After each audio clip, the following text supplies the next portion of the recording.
Երեկ Արմենիա հեռուստաընկերության «Ռևոլյուցիա» հաղորդման ժամանակ ՀՀԿ խմբակցության անդամ Արտաշես Գեղամյանը սուր քննադատության ենթարկեց երկրորդ նախագահ Ռոբերտ Քոչարյանին և ՀՀ վարչապետ Տիգրան Սարգսյանին։ Եթե Ռոբերտ Քոչարյանի քննադատությունը հասկանալի էր և պետպատվերի շրջանակներում, ապա Տիգրան Սարգսյանի հանդեպ քննադատությունը ՀՀԿ խմբակցության անդամի կողմից զարմանալի։ Հիշեցնենք, որ Արտաշես Գեղամյանը կողմ է քվեարկել ներկայիս կառավարության ներկայացրած գրեթե բոլոր նախագծերին, իսկ կառավարության անվստահության հարցում էլ հաստատ ոչ իշխանական ուժերին չի միանա։ Եվ այստեղ է, որ հետևյալ հարցադրումն է առաջ գալիս. ապա ինչու է ՀՀԿ-ական խմբակցության անդամը սուր քննադատության ենթարկում ՀՀԿ-ական վարչապետին։ Սույն խնդիրը հասկանալու համար թերևս պետք է ճանաչել Արտաշես Գեղամյանին, ով սկսած դեռ 2000 թվականից հույս ուներ, որ իրեն կնշանակեն վարչապետի պաշտոնում։ Սակայն 2000 թվականի մայիսին Անդրանիկ Մարգարյանին վարչապետի պաշտոնում նշանակելուց հետո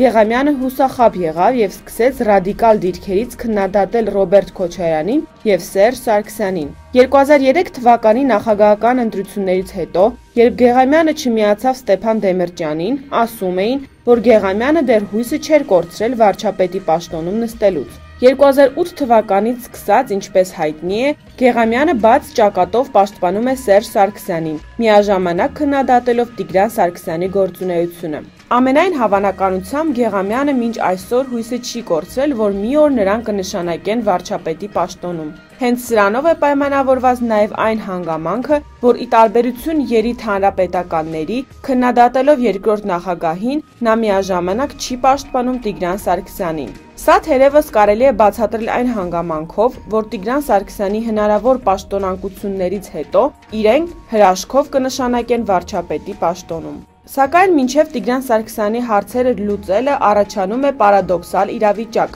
երբ Արտաշես Գեղամյանը, լինելով ՀՀԿ խմբակցության անդամ, մեղադրում է իշխող խմբակցության վարչապետին տնտեսության փլուզման մեջ ոչ միայն վերջին 6 տարիների ընթացքում, այլև 2001-ից 2007 թվականների դրամավարկային քաղաքականության համար։ Այստեղ է, որ հետևյալ հարցադրումն է առաջ գալիս. ինչ է սա, եթե ոչ քաղաքական պրոֆանացիա, երբ իշխող խմբակցության անդամը մեղադրում է գործող վարչապետին, այն էլ այնպիսի արմատական դիրքերից, որին կնախանձեին նույնիսկ ընդդիմադիր շրջանակները։